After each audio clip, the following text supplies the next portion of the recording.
जेलों बाहर आए बिक्रम सिंह मजीठिया किस दे लई वड्डा खतरा ने, सुखबीर बादल दे लई जां फिर विरोधियों दे लई?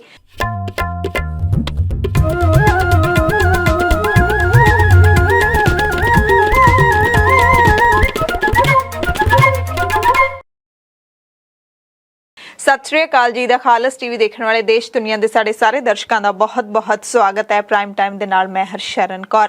अज प्राइम टाइम दे विच आपां इसे मुद्दे ते विचार करांगे कि आखिरकार बिक्रम सिंह मजीठिया दे बाहर आउण तो बाद श्रोमणी अकाली दल दा भविख की होवेगा, क्योंकि जदों बिक्रम सिंह मजीठिया जेल तो बाहर सन, जेल कदे नहीं सी गए, उदों उन्हां दी होर गल सी, पर जेलों बाहर आउण तो बाद हर एक बंदे दे सियासी भविख दे विच एक वड्डा बदलाव आउंदा है। ते बिक्रम सिंह मजीठिया दे सियासी भविख दे विच की बदलाव आएगा, इह आपां जानण दी कोशिश करांगे।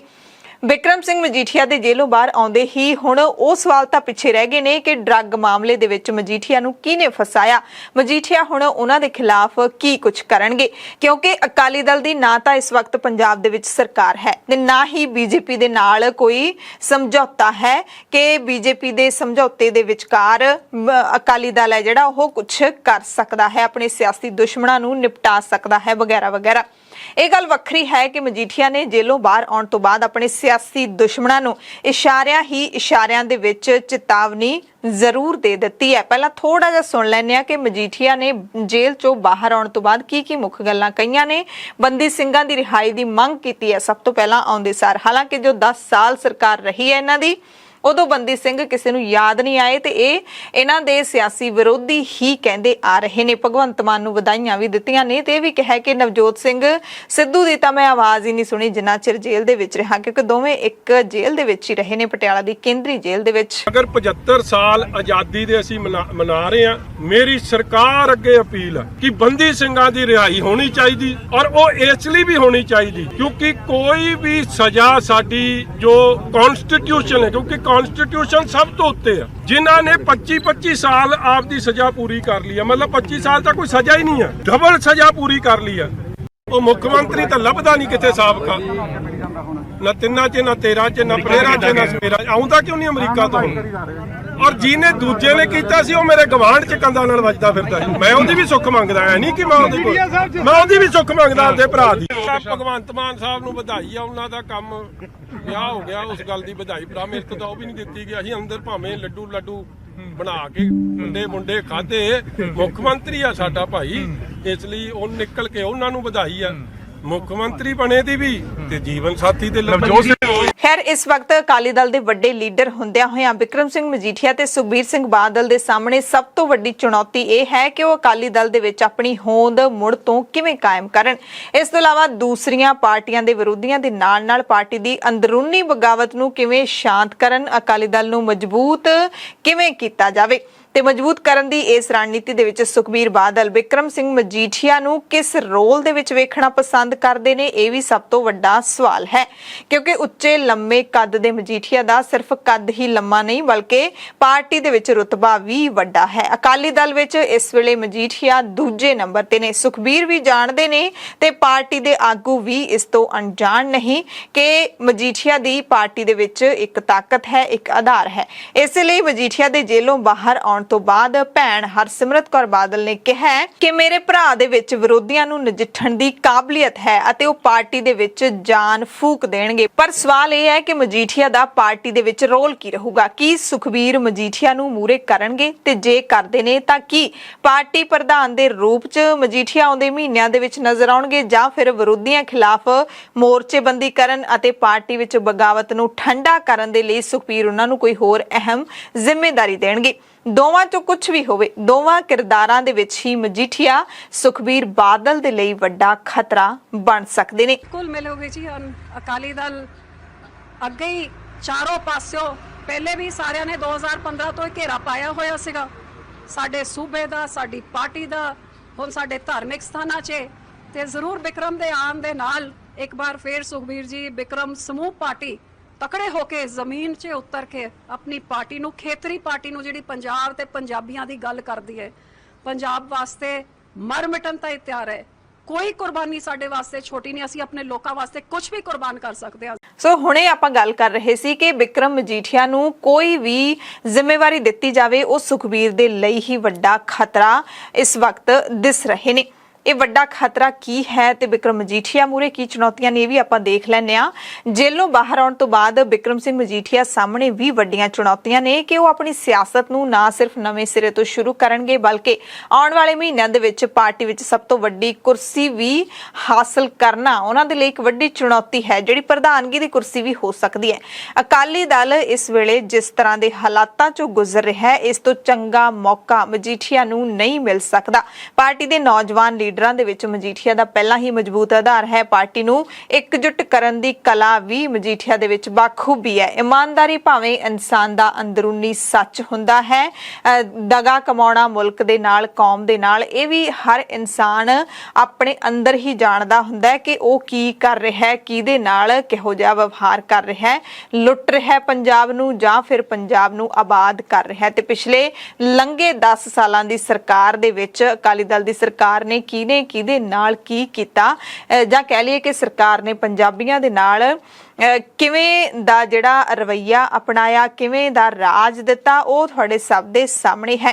ਖੈਰ ਵਿਰੋਧੀਆਂ ਦੇ ਮੂਹਰੇ ਡਟ ਕੇ ਖੜੇ ਹੋਣ ਦੀ ਬਿਕਰਮ ਸਿੰਘ ਮਜੀਠੀਆ ਦੇ ਵਿੱਚ ਕਾਬਲੀਅਤ ਜ਼ਰੂਰ ਹੈ।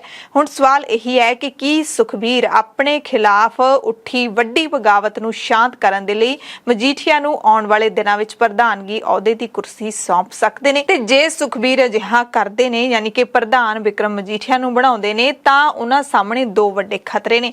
ਜੇ ਅਜਿਹਾ ਨਹੀਂ ਕਰਦੇ ਤਾਂ ਵੀ ਖਤਰਾ ਬਰੋਬਰ ਦਾ ਹੀ ਦਿਸ ਰਿਹਾ ਹੈ। ਤੇ ਪਹਿਲਾਂ ਗੱਲ ਕਰਦੇ ਹਾਂ ਕਿ ਜੇ ਪ੍ਰਧਾਨਗੀ ਦੀ ਕੁਰਸੀ ਦੇ ਦਿੱਤੀ ਜਾਂਦੀ ਹੈ ਤਾਂ ਕਿਹੜੇ ਦੋ ਵੱਡੇ ਖਤਰੇ ਨੇ। ਪਹਿਲਾ ਤਾਂ ਬਾਦਲ ਪਰਿਵਾਰ ਦੀ ਪਾਰਟੀ ਤੇ ਪਕੜ ਢਿੱਲੀ ਹੋ ਸਕਦੀ ਹੈ। ਦੂਜਾ, ਜੇ ਪ੍ਰਧਾਨਗੀ ਦੀ ਕੁਰਸੀ ਤੇ ਰਹਿੰਦੇ ਹੋਏ ਮਜੀਠੀਆ ਆਪਣੀ ਕਾਬਲੀਅਤ ਨੂੰ ਸਾਬਤ ਕਰ ਦਿੰਦੇ ਨੇ, ਪਾਰਟੀ ਨੂੰ ਮਜ਼ਬੂਤ ਕਰਨ ਦੇ ਵਿੱਚ ਕੋਈ ਰੂਹ ਫੂਕਣ ਵਾਲਾ ਕੰਮ ਕਰਦੇ ਨੇ, ਤਾਂ ਪਿੱਛੇ ਮੁੜ ਕੇ ਮਜੀਠੀਆ ਵੇਖਣ ਵਾਲੇ ਨਹੀਂ। ਤੇ ਸਿਆਸਤ ਦਾ ਜਿਹੜਾ ਇਹ ਤਕਾਜ਼ਾ ਜਾਂ ਇਹ ਕਹਿ ਸਕਦੇ ਹਾਂ ਰਿਵਾਜ ਹੈ, ਉਹ ਸਾਡੇ ਮੁਲਕ ਦੇ ਵਿੱਚ ਹਰ ਸੂਬੇ ਦੇ ਵਿੱਚ ਦੇਖਣ ਨੂੰ ਮਿਲਦਾ ਹੈ, ਹਰ ਸਿਆਸੀ ਪਰਿਵਾਰ ਦੇ ਵਿੱਚ ਦੇਖਣ ਨੂੰ ਮਿਲਦਾ ਹੈ ਕਿ ਉਹ ਪਰਿਵਾਰਵਾਦ ਨੂੰ ਬਹੁਤ ਬੜਾਵਾ ਦਿੰਦੇ ਨੇ।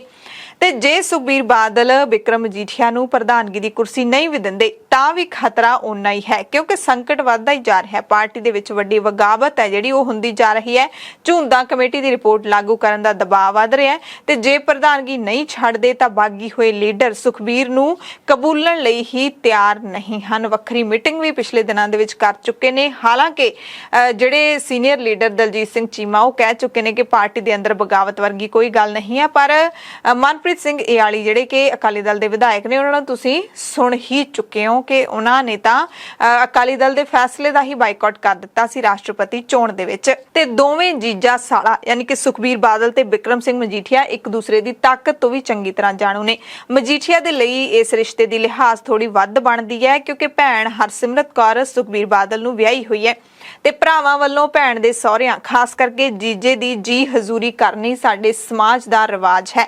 ਹਾਲਾਂਕਿ ਸੁਖਬੀਰ ਵੀ ਮਜੀਠੀਆ ਦੀ ਸਿਆਸੀ ਤਾਕਤ ਤੋਂ ਅਣਜਾਣ ਨਹੀਂ ਨੇ। 8 ਸਾਲ ਪਹਿਲਾਂ ਸੁਖਬੀਰ ਬਾਦਲ ਦੇ ਪਿਤਾ ਤੇ ਪੰਜਾਬ ਦੇ ਸਾਬਕਾ ਮੁੱਖ ਮੰਤਰੀ ਪ੍ਰਕਾਸ਼ ਸਿੰਘ ਬਾਦਲ ਨੇ ਬਿਕਰਮ ਸਿੰਘ ਮਜੀਠੀਆ ਦੀ ਮੌਜੂਦਗੀ ਦੇ ਵਿੱਚ ਵੱਡਾ ਇਸ਼ਾਰਾ ਕਰਦੇ ਹੋਏ ਸਾਰੇ ਲੋਕਾਂ ਦੇ ਸਾਹਮਣੇ ਸਟੇਜ ਤੋਂ ਕਹਿ ਦਿੱਤਾ ਸੀ ਕਿ ਵਿਰੋਧੀ ਕਹਿੰਦੇ ਨੇ ਕਿ ਪੰਜਾਬ ਦੀ ਸਿਆਸਤ ਵਿੱਚ ਮਜੀਠੀਆ ਖਾਨਦਾਨ ਦਾ ਦਬਦਬਾ ਵੱਧ ਰਿਹਾ ਹੈ। ਸਿਆਸੀ ਗਲਿਆਰਿਆਂ ਦੇ ਵਿੱਚ ਵੀ ਇਹ ਚਰਚਾ ਸ਼ੁਰੂ ਤੋਂ ਹੀ ਹੋਣੀ ਸ਼ੁਰੂ ਹੋ ਗਈ ਹੈ ਕਿ ਮਜੀਠੀਆ ਦੇ ਵਾਧੇ ਕੱਦ ਤੋਂ ਪ੍ਰਕਾਸ਼ ਸਿੰਘ ਬਾਦਲ ਨਾਰਾਜ਼ ਸਨ। ਖਾਸ ਕਰਕੇ ਡਰੱਗ ਮਾਮਲੇ ਦੇ ਵਿੱਚ ਜਿਸ ਤਰ੍ਹਾਂ ਵਿਰੋਧੀਆਂ ਨੇ ਮਜੀਠੀਆ ਦਾ ਨਾਮ ਲੈ ਕੇ ਪਾਰਟੀ ਨੂੰ ਘੇਰਿਆ, ਉਸ ਦਾ ਖਮਿਆਜ਼ਾ ਪਾਰਟੀ ਨੂੰ 2 ਚੋਣਾਂ ਦੇ ਵਿੱਚ ਕਿਤੇ ਨਾ ਕਿਤੇ ਜ਼ਰੂਰ ਭੁਗਤਣਾ ਪਿਆ। Mujia Sahab, I have given you the maximum. Your son is a minister, your daughter is a minister, your son-in-law is deputy chief minister. What more you can expect for ਤੇ ਹੁਣ ਸਵਾਲ ਫਿਰ ਉਹੀ ਵੱਡਾ ਉੱਠਦਾ ਹੈ ਕਿ ਸੁਖਬੀਰ ਬਾਦਲ ਆਖਿਰਕਾਰ ਮਜੀਠੀਆ ਨੂੰ ਕਿਹੜੀ ਜ਼ਿੰਮੇਵਾਰੀ ਦੇਣਗੇ। ਹੋ ਸਕਦਾ ਹੈ ਕਿ ਸੁਖਬੀਰ ਬਾਦਲ ਮਜੀਠੀਆ ਨੂੰ ਪਾਰਟੀ ਦੇ ਵਿੱਚ ਕਿਸੇ ਵੱਡੇ ਅਹੁਦੇ ਤੋਂ ਦੂਰ ਰੱਖ ਕੇ ਵਿਰੋਧੀ ਧਿਰਾਂ ਨੂੰ ਘੇਰਨ ਦੀ ਜ਼ਿੰਮੇਵਾਰੀ ਦੇ ਦੇਣ, ਪਰ ਇੱਥੇ ਵੀ ਬਿਕਰਮ ਸਿੰਘ ਮਜੀਠੀਆ ਦਾ ਕੱਦ ਵਧਣਾ ਤੈਅ ਹੈ ਕਿਉਂਕਿ ਪਾਰਟੀ ਵਰਕਰਾਂ ਦੇ ਨਾਲ ਮਜੀਠੀਆ ਦਾ ਤਾਲਮੇਲ ਵਧੂਗਾ। ਵਿਰੋਧੀਆਂ ਨੂੰ ਘੇਰਨ ਦੀ ਵਜ੍ਹਾ ਕਰਕੇ ਉਹ ਪਾਰਟੀ ਦਾ ਸਭ ਤੋਂ ਵੱਡਾ ਚਿਹਰਾ ਬਣ ਕੇ ਉਭਰਨਗੇ। ਆਉਣ ਵਾਲੇ ਦਿਨਾਂ ਦੇ ਵਿੱਚ ਪਾਰਟੀ ਦੇ ਵਿੱਚ ਮਜੀਠੀਆ ਦੀ ਤਾਕਤ ਵਧਣੀ ਤੈਅ ਹੈ, ਕਿਉਂਕਿ ਸੁਖਬੀਰ ਬਾਦਲ ਇਸ ਵੇਲੇ ਮਜੀਠੀਆ ਦੇ ਨਾਲ ਜ਼ਿਆਦਾ ਸਿਆਸੀ ਤੋਲਮੋਲ ਨਹੀਂ ਕਰ ਸਕਦੇ, ਨਾ ਉਧਰੋਂ ਨੁਕਸਾਨ ਪਹੁੰਚਾ ਸਕਦੇ ਨੇ, ਨਾ ਹੀ ਉਧਰੋਂ ਸੁਖਬੀਰ ਬਾਦਲ ਵਿਕਰਮ ਮਜੀਠੀਆ ਨੂੰ ਕਿਸੇ ਵੀ ਹਾਲ ਦੇ ਵਿੱਚ ਪਾਸੇ ਕਰ ਹੀ ਨਹੀਂ ਸਕਦੇ। ਸੁਖਬੀਰ ਬਾਦਲ ਨੂੰ ਪਾਰਟੀ ਵਿੱਚ ਉੱਠ ਰਹੀਆਂ ਬਾਗੀ ਸੁਰਾਂ ਤੋਂ ਵੱਧ ਮਜੀਠੀਆ ਤੋਂ ਖਤਰਾ ਹੈ। ਇਹ ਵੀ ਗੱਲ ਸੱਚ ਹੈ, ਕਿਉਂਕਿ ਬੀਜੇਪੀ ਸਮੇਤ ਵਿਰੋਧੀ ਵੀ ਜਾਣਦੇ ਨੇ ਕਿ ਮਜੀਠੀਆ ਦੇ ਜੇਲੋਂ ਬਾਹਰ ਆਉਣ ਦਾ ਮਤਲਬ ਕੀ ਬਣਦਾ ਹੈ। ਭਾਵੇਂ ਕਾਂਗਰਸ ਤੇ ਆਮ ਆਦਮੀ ਪਾਰਟੀ ਮਜੀਠੀਆ ਨੂੰ ਹੁਣ ਵੀ ਡਰੱਗ ਮਾਮਲੇ ਵਿੱਚ ਘੇਰ ਰਹੇ ਨੇ, ਪਰ ਬੀਜੇਪੀ ਦੇ ਹਰ ਲੀਡਰ ਨੇ ਮਜੀਠੀਆ ਦੇ ਜੇਲੋਂ ਬਾਹਰ ਆਉਣ ਦਾ ਨਿੱਘਾ ਸਵਾਗਤ ਕੀਤਾ ਹੈ, ਕਿਉਂਕਿ ਕਿਤੇ ਨਾ ਕਿਤੇ ਬੀਜੇਪੀ ਵਿਕਰਮ ਮਜੀਠੀਆ ਨੂੰ ਵੱਡੇ ਸਿਆਸੀ ਚਿਹਰੇ ਦੇ ਤੌਰ ਤੇ ਦੇਖ ਰਹੀ ਹੈ। ਜਿੱਥੇ ਤੱਕ ਗੱਲ ਰਹੀ ਮਜੀਠੀਆ ਦੇ ਡਰੱਗ ਕੇਸ ਵਿੱਚ ਜੇਲ੍ਹ ਜਾਣ ਦੀ, ਤਾਂ ਇਹ ਵੀ ਮਜੀਠੀਆ ਦੇ ਸਿਆਸੀ ਭਵਿੱਖ ਨੂੰ ਹੋਰ ਮਜ਼ਬੂਤ ਕਰੂਗਾ, ਕਿਉਂਕਿ ਜਦੋਂ ਜੇਲੋਂ ਬਾਹਰ ਆਉਂਦੇ ਨੇ ਲੀਡਰ ਤਾਂ ਉਹਨਾਂ ਦੇ ਸਿਆਸੀ ਕੈਰੀਅਰ ਦੇ ਵਿੱਚ ਇੱਕ ਵੱਡਾ ਬਦਲਾਅ ਆਉਂਦਾ ਹੈ ਤੇ ਲੋਕਾਂ ਦੀਆਂ ਭਾਵਨਾਵਾਂ ਉਹਨਾਂ ਦੇ ਨਾਲ ਜ਼ਿਆਦਾ ਜੁੜ ਜਾਂਦੀਆਂ ਨੇ ਜੇ ਉਹ ਬੇਦਾਗ ਹੋ ਕੇ ਬਾਹਰ ਨਿਕਲੇ ਹੋਣ। ਤੇ ਜੇ ਕਿਤੇ ਇਸ ਕੇਸ ਚੋਂ ਮਜੀਠੀਆ ਵੀ ਬੇਦਾਗ ਬਰੀ ਹੋ ਜਾਂਦੇ ਨੇ, ਫਿਰ ਤਾਂ ਮਜੀਠੀਆ ਸਿਆਸਤ ਦੇ ਵਿੱਚ ਆਪਣੇ ਜੀਜੇ ਸੁਖਬੀਰ ਸਿੰਘ ਬਾਦਲ ਨੂੰ ਕਾਫੀ ਪਿੱਛੇ ਛੱਡ ਸਕਦੇ ਨੇ। ਪਰ ਨਾਲ ਹੀ ਵੱਡਾ ਸਵਾਲ ਇਹ ਵੀ ਹੈ ਕਿ ਕੀ ਅਕਾਲੀ ਦਲ ਦੀ ਬਚੀ ਹੋਈ ਲੀਡਰਸ਼ਿਪ ਮਜੀਠੀਆ ਦੀ ਅਗਵਾਈ ਵੀ ਚਾਹੁੰਦੀ ਹੈ ਜਾਂ ਫਿਰ ਬਾਗੀਆਂ ਨੇ ਕੋਈ ਹੋਰ ਚਿਹਰਾ ਚੁਣ ਰੱਖਿਆ ਹੈ, ਕਿਉਂਕਿ ਆਉਂਦੇ ਤਾਂ ਮਜੀਠੀਆ ਬਾਦਲ ਪਰਿਵਾਰ ਦੇ ਵਿੱਚ ਹੀ ਨੇ ਤੇ ਬਾਗੀ ਜਿਹੜੇ ਲੀਡਰ ਨੇ ਉਹ ਇਹੀ ਕਹਿ ਰਹੇ ਨੇ ਕਿ ਬਾਦਲ ਪਰਿਵਾਰ ਨੇ ਜਿੰਨਾ ਪਾਰਟੀ ਨੂੰ ਨੁਕਸਾਨ ਕੀਤਾ ਉਹਨਾਂ ਹੋਰ ਕਿਸੇ ਨੇ ਨਹੀਂ ਕੀਤਾ ਤੇ ਵਿਕਰਮ ਮਜੀਠੀਆ ਹਰਸਿਮਰਤ ਕੌਰ ਬਾਦਲ ਦੇ ਭਰਾ ਨੇ। ਤੇ ਇਹ ਗੱਲ ਵੀ ਸੱਚ ਹੈ ਕਿ ਜੇਲ੍ਹ ਜਾਣ ਤੋਂ ਬਾਅਦ ਮਜੀਠੀਆ ਹੋਰ ਮਜ਼ਬੂਤ ਹੋਏ ਨੇ। ਚੰਨੀ ਸਰਕਾਰ ਵੇਲੇ ਵਿਕਰਮ ਸਿੰਘ ਮਜੀਠੀਆ ਜਦੋਂ ਜੇਲ੍ਹ ਗਏ ਸੀ ਤਾਂ ਸਿਆਸੀ ਜਾਣਕਾਰਾਂ ਦਾ ਕਹਿਣਾ ਸੀ ਕਿ ਮਜੀਠੀਆ ਦੇ ਸਿਆਸੀ ਭਵਿੱਖ ਲਈ ਖਤਰਾ ਹੈ, ਪਰ ਮਜੀਠੀਆ ਨੂੰ ਜ਼ਮਾਨਤ ਦੇਣ ਵੇਲੇ ਹਾਈ ਕੋਰਟ ਦੀ ਡਬਲ ਬੈਂਚ ਨੇ ਜਿਹੜੀਆਂ ਟਿੱਪਣੀਆਂ ਕੀਤੀਆਂ ਨੇ ਉਹ ਮਜੀਠੀਆ ਲਈ ਕਿਸੇ ਸੰਜੀਵਨੀ ਬੂਟੀ ਤੋਂ ਘੱਟ ਨਹੀਂ। ਅਦਾਲਤ ਦੀ ਸਭ ਤੋਂ ਅਹਿਮ ਟਿੱਪਣੀ ਰਹੀ ਕਿ ਮਜੀਠੀਆ ਕੇਸ ਦੇ ਵਿੱਚ ਨਾ ਕਸੂਰਵਾਰ ਹੈ, ਨਾ ਇਸ ਗੱਲ ਦੀ ਕੋਈ ਉਮੀਦ ਹੈ ਤੇ ਨਾ ਹੀ ਅਜਿਹਾ ਲੱਗ ਰਿਹਾ ਕਿ ਜ਼ਮਾਨਤ ਮਿਲਣ ਤੋਂ ਬਾਅਦ ਮਜੀਠੀਆ ਕੋਈ ਕ੍ਰਾਈਮ ਕਰੂਗਾ। ਸਿਰਫ ਇੰਨਾ ਹੀ ਨਹੀਂ, ਅਦਾਲਤ ਨੇ 5 ਮਹੀਨਿਆਂ ਦੌਰਾਨ ਪੁਲਿਸ ਦੇ ਵੱਲੋਂ ਮਜੀਠੀਆ ਖਿਲਾਫ ਕੋਈ ਵੀ ਠੋਸ ਸਬੂਤ ਨਾ ਪੇਸ਼ ਕਰਨ ਤੇ ਵੀ ਸਖਤ ਟਿੱਪਣੀ ਕੀਤੀ। ਮਜੀਠੀਆ ਆਪਣੇ ਹੱਕ ਦੇ ਵਿੱਚ ਹਾਈ ਕੋਰਟ ਦੀਆਂ ਇਹਨਾਂ ਟਿੱਪਣੀਆਂ ਦੇ ਜ਼ਰੀਏ ਹੀ ਪਾਰਟੀ ਅਤੇ ਸੂਬੇ ਦੇ ਵਿੱਚ ਆਪਣਾ ਮਜ਼ਬੂਤ ਆਧਾਰ ਬਣਾ ਸਕਦੇ ਨੇ। ਵੈਸੇ ਵੀ ਹਰ 5 ਸਾਲ ਬਾਅਦ ਸਿਆਸਤ ਦੇ ਵਿੱਚ ਮੁੱਦੇ ਬਦਲਦੇ ਰਹਿੰਦੇ ਨੇ। ਕੁੱਲ ਮਿਲਾ ਕੇ ਵਿਕਰਮ ਸਿੰਘ ਮਜੀਠੀਆ ਦੀ ਜੇਲ੍ਹ ਤੋਂ ਬਾਅਦ ਵਾਲੀ ਸਿਆਸੀ ਇਨਿੰਗ ਹੈ ਜਿਹੜੀ ਉਹ ਦਿਲਚਸਪ ਰਹਿਣ ਵਾਲੀ ਹੈ ਤੇ ਮਜ਼ਬੂਤ ਵੀ ਹੋਣ ਵਾਲੀ ਹੈ। ਮਜੀਠੀਆ ਦੇ ਜੇਲ੍ਹ ਸਫ਼ਰ ਦੀ ਗੱਲ ਕਰ ਲਈਏ ਤਾਂ ਪਤਾ ਲੱਗਿਆ ਕਿ ਵਿਕਰਮ ਨੇ ਇਸ ਸਮੇਂ ਦੇ ਦਰਮਿਆਨ 5.5 ਮਹੀਨਿਆਂ ਦੇ ਵਿੱਚ 15 ਕਿਲੋ weight ਘਟਾ ਲਿਆ ਹੈ। 15 ਕਿਲੋ ਭਾਰ ਮਜੀਠੀਆ ਦਾ ਜੇਲ੍ਹ ਵਿੱਚ ਘਟ ਗਿਆ ਹੈ। ਖਾਸਾ ਆਪਣੀ ਸਿਹਤ ਵੱਲ ਕਹਿੰਦੇ ਧਿਆਨ ਦਿੱਤਾ ਹੈ। ਹਾਲਾਂਕਿ ਬੈਰਕ ਬਹੁਤ ਛੋਟੀ ਸੀ ਜਿਹਦੇ ਵਿੱਚ ਮਜੀਠੀਆ ਨੂੰ ਰੱਖਿਆ ਹੋਇਆ ਸੀ, ਪਰ ਉਹਦੇ ਬਾਹਰ ਹੀ ਨਿਕਲਦੇ ਸਾਰ ਥੋੜਾ ਜਿਹਾ ਥਾਂ ਸੀ, ਉੱਥੇ ਸੈਰ ਹੀ ਕਰਦੇ ਰਹਿੰਦੇ ਸੀ। ਦਾੜੀ ਵੀ ਥੋੜੀ ਜਿਹੀ ਹੋਰ ਚਿੱਟੀ ਹੋ ਗਈ ਹੈ। ਸਵੇਰੇ ਸ਼ਾਮ ਕਹਿੰਦੇ ਨਿਤਨੇਮ ਵੀ ਜੇਲ੍ਹ ਦੇ ਵਿੱਚ ਕਰਦੇ ਰਹੇ ਨੇ ਤੇ ਅਜਿਹੇ ਕੈਦੀ ਜਾਂ ਹਵਾਲਾਤੀ ਨੂੰ ਚੰਗੇ ਆਚਰਣ ਵਾਲਾ ਹਵਾਲਾਤੀ ਜਾਂ ਕੈਦੀ ਮੰਨਿਆ ਜਾਂਦਾ ਹੈ। ਖੈਰ, ਸਾਰੀ ਰਿਪੋਰਟ ਦੇ ਵਿੱਚੋਂ ਤੱਥ ਇਹੀ ਨਿਕਲਦਾ ਹੈ ਕਿ ਮਜੀਠੀਆ ਸਿਰਫ ਤੇ ਸਿਰਫ ਸੁਖਬੀਰ ਬਾਦਲ ਲਈ ਹੀ ਇਸ ਵਕਤ ਵੱਡਾ ਖਤਰਾ ਨੇ। ਵਿਰੋਧੀਆਂ ਦੇ ਲਈ ਤਾਂ ਉਹ ਸਿਰਫ ਸਿਆਸੀ ਵਿਰੋਧੀ ਨੇ ਤੇ ਸਿਆਸੀ ਵਿਰੋਧੀ ਹੀ ਰਹਿਣਗੇ। ਪ੍ਰਾਈਮ ਟਾਈਮ ਦੇਖਣ ਵਾਲੇ ਸਾਰੇ ਦਰਸ਼ਕਾਂ ਦਾ ਧੰਨਵਾਦ।